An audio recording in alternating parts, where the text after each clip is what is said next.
Good morning, everyone. I'm Susan Demas, the executive editor here at Lincoln Square.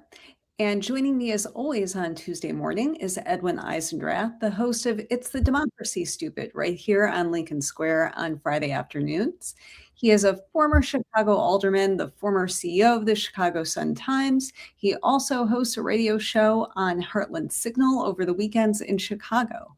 And he joins us today. Edwin, thank you for being here. Happy to be here, Susan. Well, we thought that we would try something a little bit different, as we do from time to time on our weekly chat. But Edwin, you brought up to me as we were going through the news of the long weekend, and there's so much to get to. But you know, I think periodically it's worth checking in because I think a lot of people are going through a really hard time. Our democracy is going through a hard time.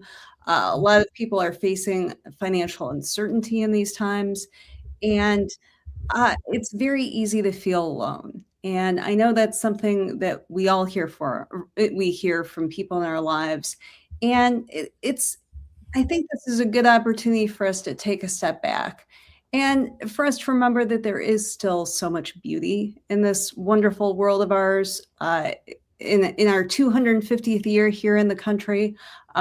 And you have this great photo of my hometown, one of my favorite cities, Chicago, that you took yesterday, Edwin. So I'll turn it over to you and you can share your thoughts. Look, I talk to people all the time, and some are so despondent about the moment we're in. And I want people to pay attention to the news. I want people to know the travesty that's going on to our government and the danger to our democracy. I don't want people to do it to the point where they don't see a reason to get out of bed in the morning, right? That's not helpful to them. That's not helpful to anybody. And it's just dangerous. The world is full of beauty. The world is full of fun. And I've worked in countries that aren't democracies, that never had what we have, and people still find ways to have full and interesting lives. They do in China, all over the place. It's never been a democracy. The Russians are a little cynical about it, their government, but they find a way. I worked in Saudi Arabia, never been a democracy. There's some things people are not free to talk about. They find a way to enjoy their lives. In America, we can fight best for the things that we love about our country when we feel strong, not when we feel beaten down. And it is part of the strategy of these guys to make you feel beaten down. Right. But no, just take time out, go enjoy what is absolutely spectacular in our cities. If you can get out and see my brother just drove across the country, and he's my age. He'd never done that before. And he was just, bowled over by how big and beautiful this continent is. There's a lot of stuff to live for, to friends to have, places to see, interesting things to do to make your life full. And if you do that, you will be better at helping us save this democracy we love. Absolutely. And I would urge everyone, especially with the weather finally starting to get warm, no matter where you live, take a little time outside. I have some photos. This is Yosemite Falls. I have a few other photos of some of my favorite places that I love to go hike at. This is the coast of, Southern California. You can see the wildflowers are out. No matter where you live, probably at this time of year, the trees have bloomed. The weather, maybe at least in the 60s, maybe you're lucky and it's warmer than that. But taking a little time in nature, which is something that we have in abundance in this country, it'll probably do you just a wealth of good, whether you need some time to yourself or you're with your loved ones. But you will come back better and more refreshed for whatever battles you have to fight in your own life, if you can take a little time for yourself and enjoy some of the beauty that's out there. And so I hope that is something that we can all take away as we're continuing this massive fight for our democracy. Yep. Susan, those are wonderful photos. Yeah. And I wish I were there right now. I'm not, but Michigan is a beautiful place to be in the summer, as is Chicago. Yep. So Yep.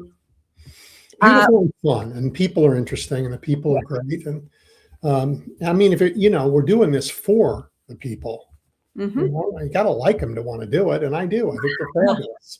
Yeah, absolutely. Well, I know that Donald Trump had an interesting weekend.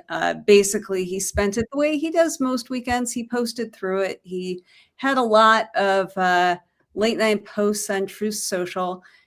Just a beautiful, heartwarming message that he sent on Memorial Day. Not where he is, talking about the people who have sacrificed everything for this country, but it's a great opportunity to attack his political opponents. He had a Brady Bunch style tweet about some of his enemies in the Democratic Party. I think we've got that one. And he also had a tweet with a AI slap with the bomb. I think we've got that one. There you go. And then a really weird tweet with him and President Xi of China, where he was proclaiming that Trump seems to get younger. He's talking about himself compared, I guess, to the president of China. If you look at Trump, I believe some media just did another report on the fact he's going back to the hospital for a checkup. His hands again are bruised. I don't think anyone's talking about just how young and spry this president looks, but online he gets to live in his own world, Edwin, and that seems to be increasingly where he is residing. Well, he didn't make his own son's wedding this weekend. I mean, no, which it's just everything about the man. Not going to your own child's wedding. No, it's just gross. And instead, because he was so busy posting that crap, right? That's just, I mean, I don't know. It's just hard to imagine. He thinks the military is a partisan military. I know he wants it to be, but it's just everything about his language is as dangerous as it is stupid. And his social, I don't know who follows that or is interested in it, but I hope he keeps it up, right? Because whatever he's doing, it's making him less popular by the day. But speaking of real reasons to be less popular, the energy costs are going through the roof.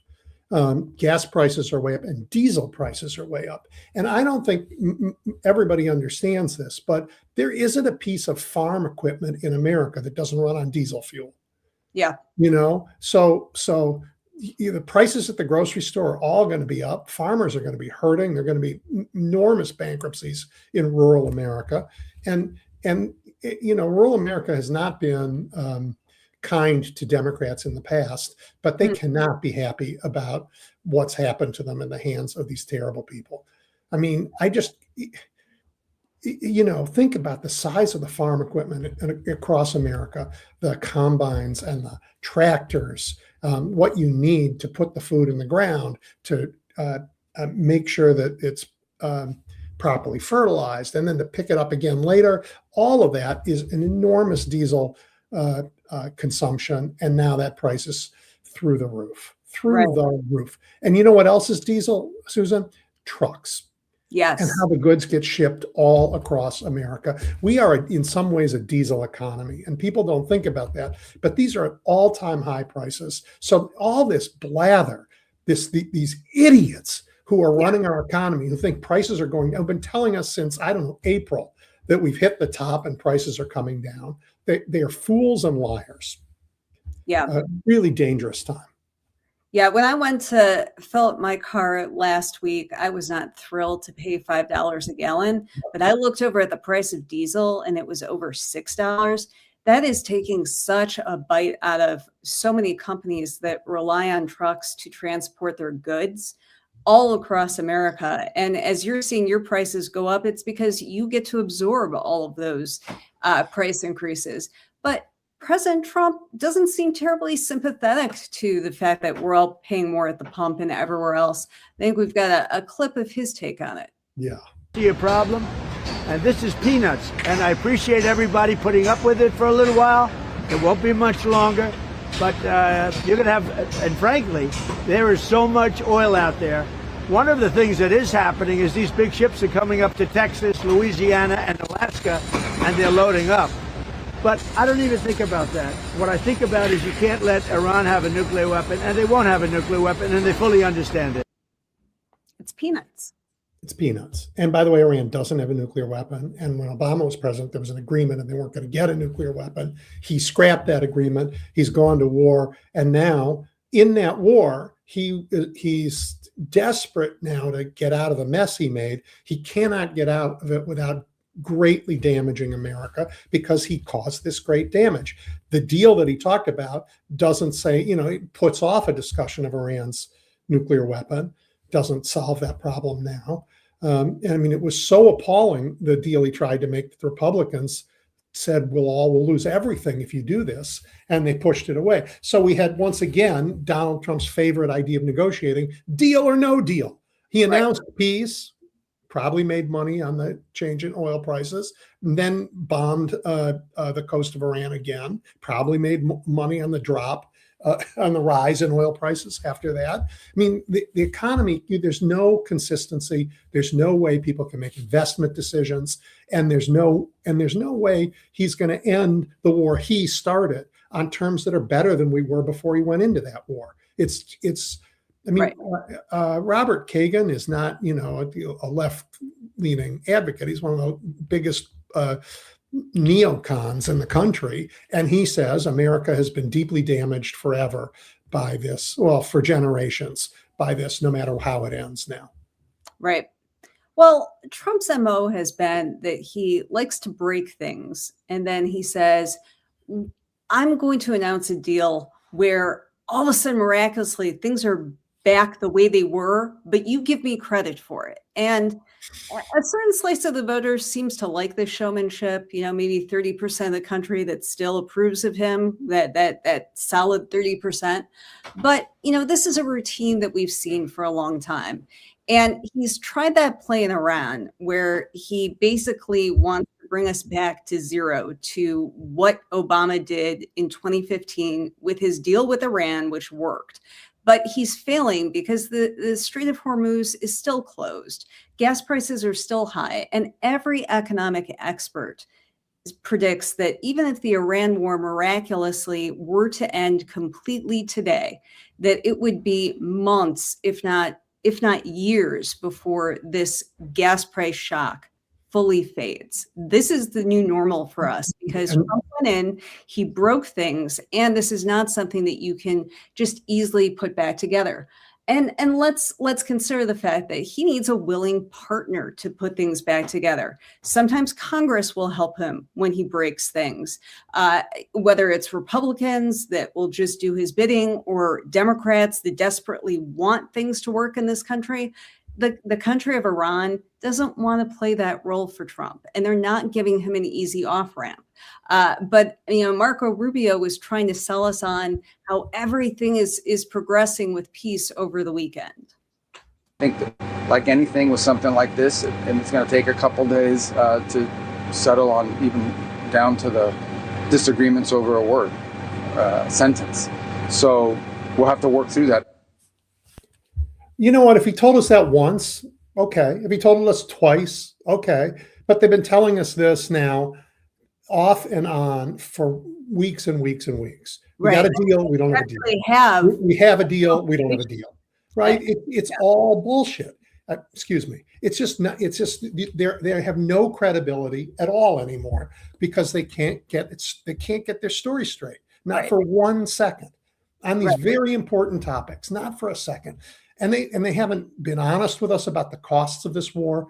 They haven't been honest with us about the casualties of this war. They haven't been honest with us about our own facilities that have been hit in this war, and they haven't been honest about the profiteering that's gone on in this war. All of that is a reason why the founders in their infinite wisdom didn't trust a president with the power to make war. They just didn't trust him. And now we know why. And we've blown past the dates that are required in the War Powers Act, and Congress the Senate almost voted on it. They went home the House went home rather than vote on it, because they would have said, you know what, you got to talk to us. Right. And they're breaking ranks because this war is so phenomenally unpopular.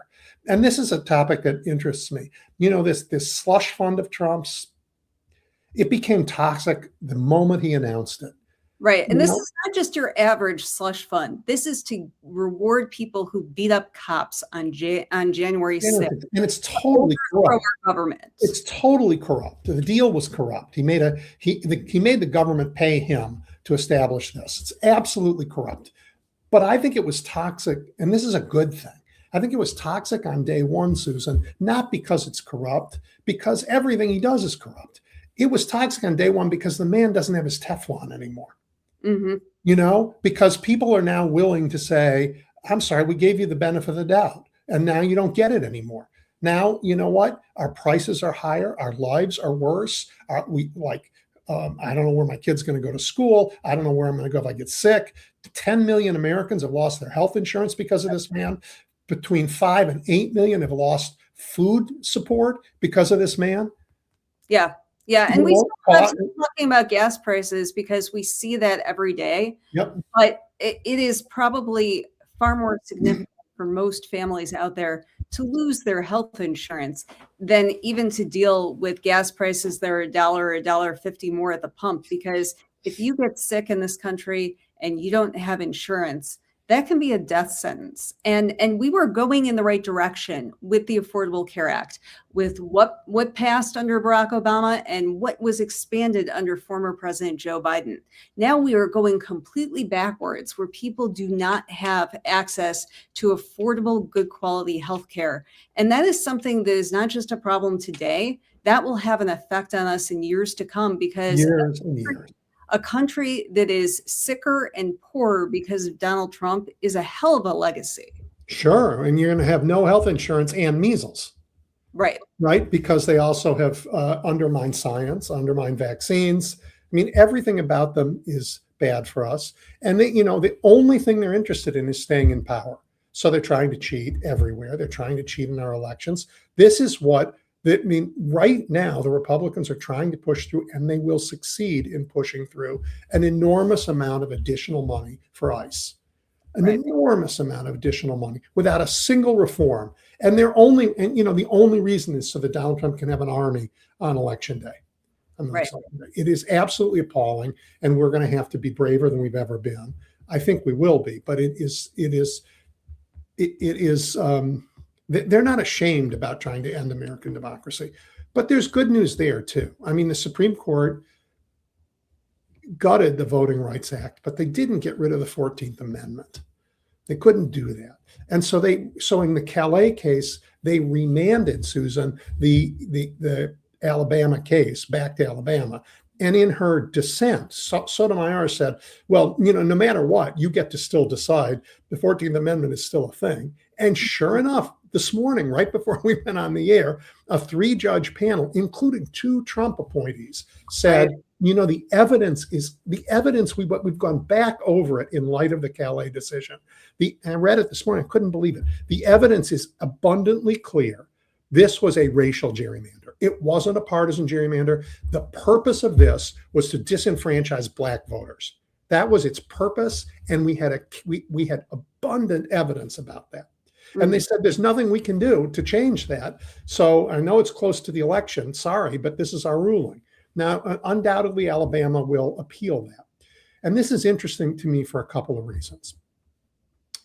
When a government of a state, and the preponderance of evidence proved this, goes out of its way to discriminate against a third of its population because they're Black, right? That is the government, the structure of our society discriminating against our population. To talk about structural discrimination now is illegal in many places, and you get fired from universities for putting those 2 words together, structural discrimination in America. This is how bad they are, right? And the Supreme Court had seen this evidence because this case has been there and back down and been there. They know that racism is alive and well and part of the way maps are drawn in Alabama. And yet John Roberts said there's no racism in America. We don't need these laws. He is a liar. When I just looked at the evidence this morning because I saw the case, and I cannot believe he had that in front of him and he still said, oh, there's no racism. We don't need this. Well, look how quickly states like Alabama and Tennessee were ready with maps to take us back to 1964 in this country. They were ready to go to bring us back to the time before the Voting Rights Act and disenfranchise a third of their population, African Americans, because that is the America that they want. That is not the America that is in our Constitution in the 13th, 14th, and 15th Amendments. But this arrogant right-wing Supreme Court thinks that they know what's best, and they are trying to rewrite our Constitution one amendment at a time. Brown versus Board of Education became law because they looked at the evidence. And the evidence was absolutely clear. You did not have separate and equal, that you could not have separate and equal. So they said, well, then you can't have separate. They made that tough decision because you couldn't provide the equality that our law requires, that our Constitution requires. This Supreme Court looked at the evidence and said, we don't care about that. That evidence it may be true, but that's not what we want. So we're not going to pay attention to it. So, if they would do it here, they can do it to Brown too. They can go back to 1953, not 63. Right. Absolutely. And, you're seeing already that Republicans will not commit to if they support the Brown versus Board of Education decision, which, is a huge tell about what their policies are in terms of equality and racism in this country. And that just like, 20 years ago, for you to come out against the Voting Rights Act, nobody would ever vote for you. But that is part and parcel with what the Republican Party has become under Donald Trump. Yeah. They want a majority in this country that they do not have. They cannot get there through a majority because the majority oppose them. So they want to keep shrinking the electorate into just their voters so that we can remain a republic, a democracy in name only. But it doesn't function that way because some people have rights and they have rights more than others. Yeah. I mean, look, I am glad that the masks are off. Donald Trump was able to win last election in part by lying, right? He said, I never heard of Project 2020. It's not my thing. Don't know it. Don't really understand it. Don't know who those people are. Of course, then on day one, they began to do exactly what's there. It was all a lie. But now the Republican Party is perfectly clear who they are. Perfectly clear. They want you to pray in their church, unless you're not white, in which case you don't get to do anything. They want to make sure you can't vote. They want to make sure you have no access to good jobs. I mean, if you are not a white man and you get a job, the company who hired you is going to be sued for discrimination against white men. This is who they are. Right. And I fully believe that America rejects that. I fully believe that white men reject that. They actually want to okay, I'm willing to go out and compete for a job. I don't need everybody else to be told they can't compete for this job, and there is a chunk of America, I don't know what it is, high 20%, that is down with this horrible thing because the president has given them permission to be down with that. I mean, there's probably 5% of the country that thinks Calvin Coolidge is still president. So, there is, it's not enough to make a difference if we get together and we're strong. Absolutely.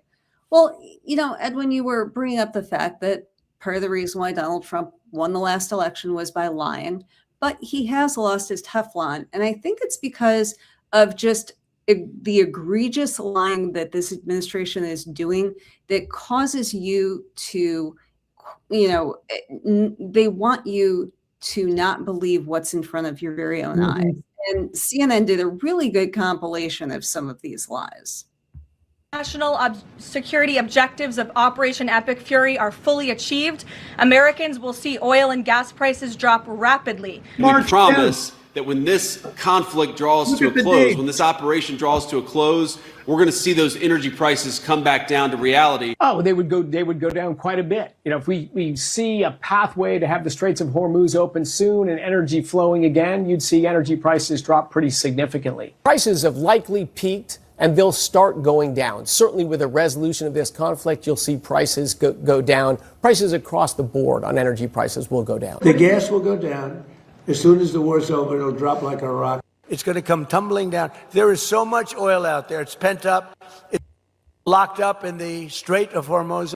When all of that stuff comes out, you're going to see prices dropping on gasoline like you've never seen. But I am also confident on the other side of this, prices are going to come down very quickly. They'll drop lower than they were before. As soon as it's over, you're going to see gasoline and oil drop like a rock. You're going to see oil prices plummet. They're going to come down. So we've been hearing this since the beginning of March, and people have been filling up at their tanks probably a dozen times since then. The prices are not going down. It's right in front of our very eyes. And Edwin, I think that this has an effect because, you know, once you can see that this administration is lying and they're telling you that it's peanuts, even though you can't pay your mortgage because of this, and they don't care. Once they're lying about that, what else are they lying about?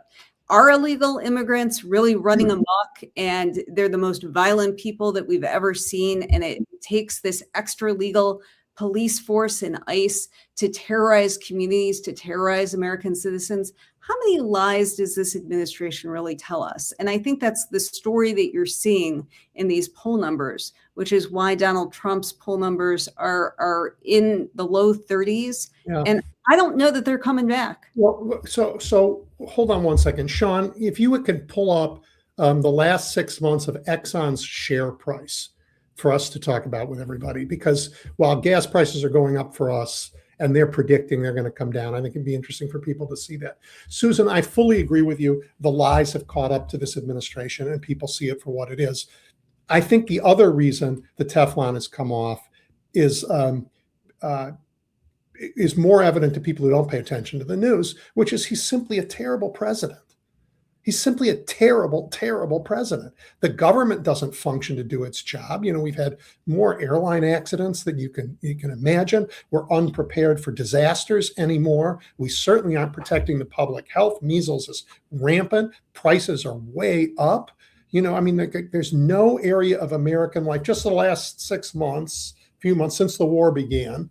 It's at 151 now. You can see 120 at the beginning. So they're making a huge profit, right? Mm-hmm. It's up 30, what does it say? 37% in the last 6 months.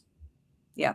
Right. So all those oil companies, thank you, Sean, are raking it in while all of us are hurting. They're not saying, oh, we're going to keep prices down during this crisis for you.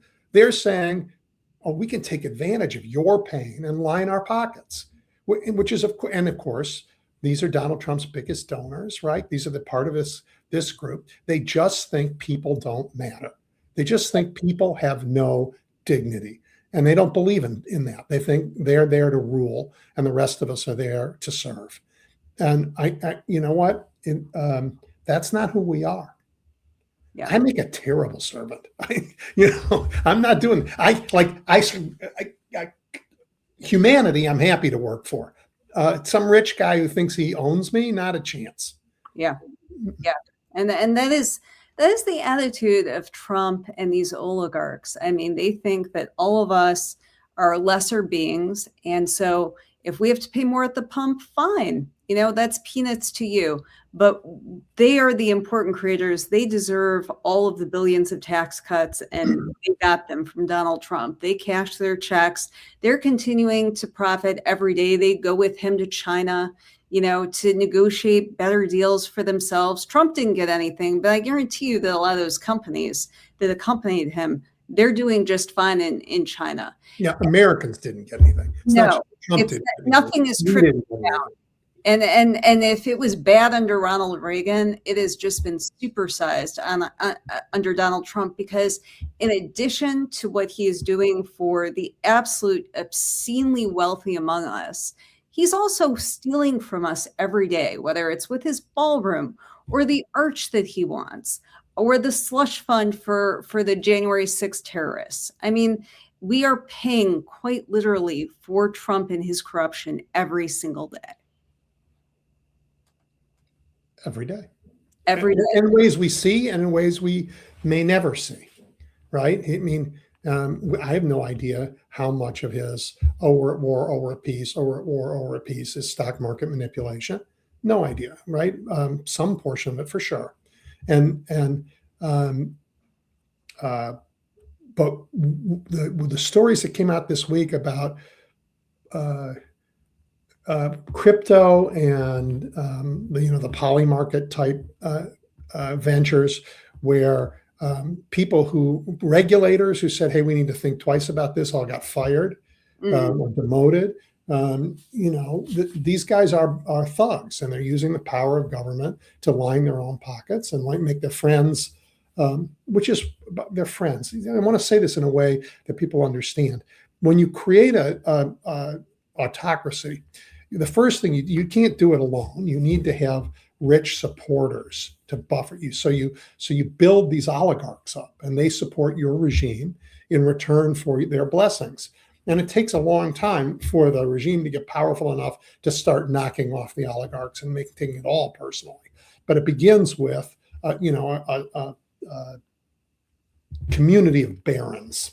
How it was in Russia, and then eventually Putin took the oligarchs out and took the money for himself. And that's what Trump's going to do. If you think, if he were alive and healthy and young and in that office for 30 years, Amazon would be a Trump company at some point, right? You would find a way to say, oh, Jeff Bezos is corrupt. We can't let that happen. And he'd fold it in, because that's what these guys do. It's a well-trod playbook. We've seen it throughout history and all over the world. And Donald Trump is just another tin pot dictator like we've seen everywhere else.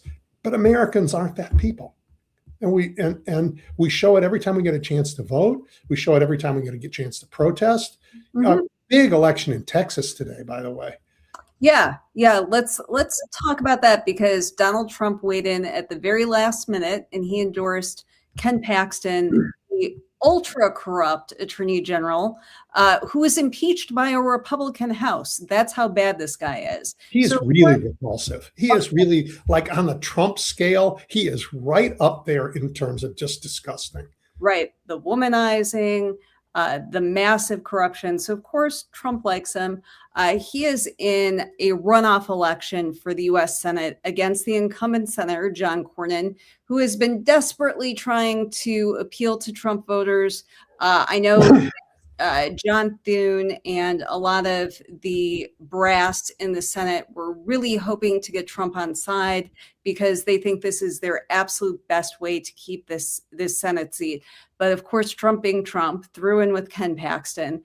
And, the big winners of this could be the American people. It could be the Democratic Party, because if Ken Paxton wins this runoff, I would have to think that this is the Democrats' best chance in a quarter century to take back. I couldn't agree with you more. I fear that he endorsed him knowing he's going to lose. And Trump doesn't like to do that, but that gives then Cornyn becomes a much tougher candidate to beat. Because he's now right. The polling that I've seen shows that Paxton is going to win tonight. We'll all have to see, but certainly I think that James Tallarico would be better served if Ken Paxton wins. Of course, I agree with that. By the way, Texas would lose a lot if Ken Paxton becomes their next senator. Well, I think the whole country should say to Texas Republicans, if they are willing to say they want to put that man in the United States Senate, shame on you. Shame on you. Shame on you. The United States Senate should be an important place. We don't have to agree with everybody who goes there, but don't send us a felon and just a terrible guy that you in your own party have tried to get rid of a bunch. It's just repulsive. And Texans know this man, and they don't like him. I mean, the base is the base, right? But the Republican Party is shrinking. And so, and it's not open primaries in Texas like it is here in Illinois.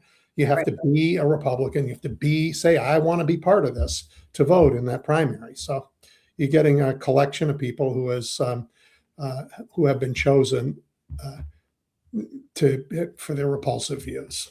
Oh, Yeah. speaking of people chosen for their views, have you and I talked about the Broadview 6? Did we talk last week about this? Not, but there was a big ruling in that case. And I know, that's something you've been following in depth. So let's definitely talk about that. Well, I mean, there's a lot of good news. Again, to get back to where we began, there's a lot of good news in America. And part of that good news is that grand juries are doing their job. They're saying no to the administration when they bring bogus charges. And judges are figuring out when the administration tries to cheat with a grand jury. And in Chicago, the U.S. Attorney's Office tried to cheat with a grand jury. They misled the grand jury, and they went around them and they talked to them outside of the jury room. And they said, don't worry about the evidence. I'm telling you the man's guilty. Just let me have a stay in court. All kinds of stuff you don't do with a grand jury. They're supposed to see the evidence, right? Mm-hmm. And 6 people here were indicted of felonies for protesting ICE. And it turns out they were indicted by virtue of cheating at the grand jury. And a judge here took the time, and I can't tell you how much she had to go through to get the transcripts. And then they were redacted. And they said, those redactions, it's just IT stuff. It doesn't matter.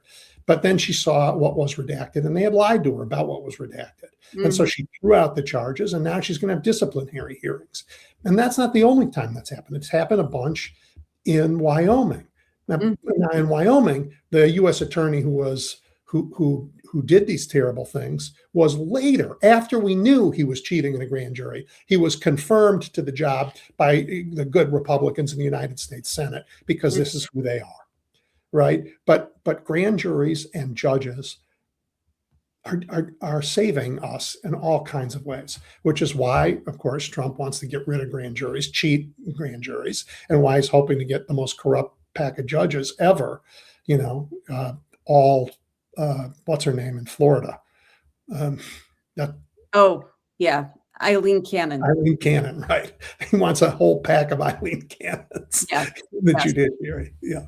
It's kind of incredible, Edwin, because, there is the old saying that a grand jury will indict a ham sandwich, but literally the Trump administration keeps serving up grand juries shit sandwiches so bad that they will not indict. And this is a huge historic aberration and a huge indictment of just what kind of a tin pot dictator, Keystone Cops, DOJ this guy is.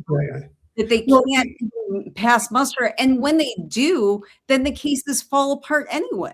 Yeah. I mean, it isn't, one of the reasons why grand juries often returned indictments is that the government was careful not to indict someone unless they were confident they actually had the evidence and would win in trial. That's the standard they're supposed to have, right? So when you go to a grand jury with an abundance of evidence and certainty that it's good enough to win a trial, they're likely to give you an indictment. But when you show up and say, I don't like Susan, I think you should indict her. And they say, well, what's the evidence, sir? And they said, well, just take my word for it. You know what? Then you don't get indicted. And it turns out that in the past, the ham sandwiches that were brought to these grand juries had very likely committed the crimes. Now they're bringing ham sandwiches that are perfectly innocent. And the grand juries are saying, not having it. Right. Whether it's it isn't just that they're incompetent, it's that they are abusing law to punish people, and good Americans. By the way, even remember in one of these cases, one of the jurors in the case said, I am a MAGA Republican, but I took an oath in this jury to follow the evidence, and did. And that was a case where Trump got indicted, and she voted to convict him in one of those cases, and that he was found guilty of. Right. So, well, Edwin, when we were talking about Donald Trump and his administration and his oligarch best friends, you mentioned that these are people who have no respect for human dignity. And, I find myself really fascinated by Pope Leo, and I'm not Catholic, but I am from Chicago, so as is he. And I I I think that what an interesting time that we are living in, where we have our first American Pope. We have a figure on the world stage who is also American, and he has clashed with Trump in the past about the war in Iran, and putting forth just common sense ideas that we shouldn't be nuking people into oblivion, unlike our president. But he gave a really thoughtful lecture over the weekend on AI, and it stands to me in such contrast to just the gibberish that you hear from these CEOs of these tech companies, where they just want to tell you that if you're not on board with a society where 90% of people are useless and there's no meaningful work for them anymore, you're a Luddite and you're behind the times. This was not a speech where he was saying, no, we don't need any progress, forget AI. It was not dogmatic in that sense, but it was, at the heart of everything we do. It has to be, what does this mean for people and for human dignity and for the future? And this is the kind of speech that I would like to see from more of our elected leaders here in the US. We certainly will never get that from Trump, but I'm glad that this is the kind of discussion that we can have, because this is transformative technology. It's here, but what we do with it is the question. Yeah, I mean, the encyclical that goes with it was, I think, 41,000 words, and I'm not finished with it. In full disclosure, but the interesting part for me was the question he raised wasn't just what do you do with it when it's here. He said that's very important, but the entire system that it relies on, it has to be thought through, because it is exploitive, right? Of people and resources, and that doesn't treat their dignity as if there was a divine spark of God in all humans. Mm-hmm. So he's making this point that everything about it needs to be, the whole supply chain through it, where the data comes from, it all needs to be thought about differently. And look, AI is it is a technology that is taking advantage of everything that humans have thought and learned, and since we could write it down. So thousands of years, and if you go back to what we could paint, 35,000 years of human history, right? And they're now finding ways to mine all of that. Mm-hmm. This rightfully is it belongs to humanity in some very interesting ways. Now, I granted that in the system we have some people invested the money in it, and they need to get the money out that they invested. But the data that went into it, the stuff it trained on, the knowledge that it is working on, that's not their product. That is the product of our cultures around the world for millennia. And that does not belong to any one of them. And the Pope makes that point, and he makes the point that these technologies, in their inception, in their development, in their deployment, all those areas, they have to benefit the dignity of human beings, and not simply the wealth of a handful of people. And he's very powerful on that. I think we take this Pope in some ways. He struck a chord in America. I think being an American Pope certainly is one of the reasons. Being the first Pope ever where English is his native language matters. He's better able to communicate with us than any of the popes ever have been. And then the more humanitarian direction that the church has followed, at least since Francis, since the last couple of popes, is resonating with our time. Mm-hmm. In history, sometimes the papacy and our time feel out of step to me. They feel much more aligned now. Absolutely. Well, I just want to thank everybody for tuning in today, as you do every Tuesday, and it's an honor for Edwin and I to talk with you. But let's just go back to how we started this discussion, where I know that these are incredibly trying and depressing times, and it's very easy to feel completely overwhelmed and sometimes to feel alone in the struggle. And just wanted to let you know that we really appreciate the community that you're helping us build here at Lincoln Square. There are a lot of people, if you tune into our chat, who really, are like-minded individuals. They want the best for their families and for this country. And, I would just urge all of you to, remember to take a little time and to tune out all of the idiocy and the horror that this administration is bringing. Go out and spend a day like Edwin did yesterday on the water on Lake Michigan in Chicago, because that's something that all of us deserve to do. Thank you, Susan. Thank you, Edwin, for being here, and thank you to all of you for tuning in as well. See you next week.